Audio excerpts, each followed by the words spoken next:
আজকে একটা খুব ছোট্ট একটা ভিডিও নিয়ে এসেছি। তা হলো আমাদের যে 12খানা রাশি আছে হরোস্কোপে এবং 9খানা গ্রহ আছে।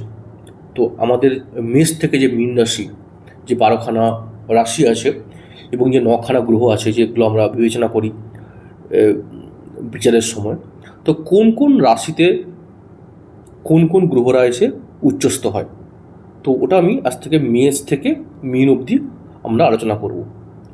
প্রথমে একটা কথা বলে রাখি, যেটা হলো একটা মিনিমাম আমার আপনার মতো যারা সাধারণ লোক, তাদের মোটামুটি 2-3টে গ্রহ উচ্চস্থ হয়। 3টে গ্রহর বেশি যদি কারোর যদি হরোস্কোপে গ্রহ উচ্চস্থতা লাভ করে, যদি কোনো সেরকমভাবে পাপ কর্তৃযোগে ফেসানো যায় বা অশুভ গ্রহের যদি দৃষ্টি না পড়ে, তাহলে কিন্তু সেই গ্রহ মানে হরোস্কোপটা কিন্তু এক্সট্রাঅর্ডিনারি হয়ে যায়। মোটামুটি 3টে অবধি ম্যাক্সিমাম আমি দেখেছি লোকজনের গ্রহ উচ্চস্থতা লাভ করে। তো সেটাই দেখা যাক যে কোন কোন গ্রহরা কোন কোন রাশিতে এসে উচ্চস্থতা লাভ করে। আমি প্রথম থেকে সিরিজে আলোচনা করব। প্রথমে আসি আমাদের যে প্রথম রাশি মেষ রাশি, সেখানে কিন্তু সূর্য কিংবা রবি কিন্তু তার উচ্চস্থতা লাভ করে। সেখানে আসি বৃষ রাশি। বৃষ রাশিতে কিন্তু মেনলি চন্দ্রগ্রহ বা মুন তা কিন্তু উচ্চস্থতা লাভ করে। দেন মিথুন রাশি, দেখুন এটা অনেকে মানে অনেকে মানে না, মিথুন রাশিতে কিন্তু রাহু গ্রহ কিন্তু উচ্চস্থ হয়। এটা অনেকে মানে যে রাহু কেতুর কোনো উচ্চস্থতা নেই, বাট কিন্তু আমি বিবেচনা করি রাহু গ্রহে কিন্তু উচ্চস্থ স্থান হলো কিন্তু আপনার মিথুন রাশি। কর্কট রাশিতে কিন্তু বৃহস্পতি বা দেবগুরু বৃহস্পতি কিন্তু উচ্চস্থতা লাভ করে, তা উচ্চস্থতা প্রাপ্তি ঘটে।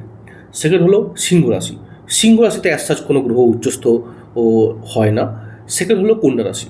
কন্যা রাশিতে মেনলি বুধ গ্রহ, তার একমাত্র বুধ গ্রহই এমন একটা গ্রহ তার নিজস্ব রাশিতে গিয়ে কিন্তু উচ্চস্থতা লাভ করে, তাই কন্যা রাশিতে কিন্তু বুধ গ্রহ উচ্চস্থ হয়ে যায়। দেন হলো তুলা রাশি। তুলা রাশিতে মেনলি শনি গ্রহ কিন্তু উচ্চস্থ হয়। বৃশ্চিক রাশিতে কিন্তু সেরকমভাবে কোনো গ্রহ উচ্চস্থ লাভ করে না। ধনুরাশি। ধনুরাশিতে কিন্তু মেনলি কেতু গ্রহ কিন্তু উচ্চস্থতা লাভ করে। যেহেতু মিথুন রাশিতে আমি ধরি যে রাহু উচ্চস্থতা লাভ করে, ঠিক তেমনি তার 180 ডিগ্রি অ্যাপার্ট কেতু গ্রহ কিন্তু ধনু রাশি থেকে কিন্তু উচ্চস্থতা লাভ করে। দেন হলো মকর রাশি। মকর রাশিতে কিন্তু মঙ্গল গ্রহ কিন্তু উচ্চস্থ হয়। কুম্ভ রাশিতে সেরকম কোনো গ্রহ উচ্চস্থতা লাভ করে না। দেন দ্য লাস্ট রাশি হলো মীন রাশি। মীন রাশিতে কিন্তু মেনলি আমাদের শুক্র গ্রহ তার উচ্চস্থতা লাভ করে।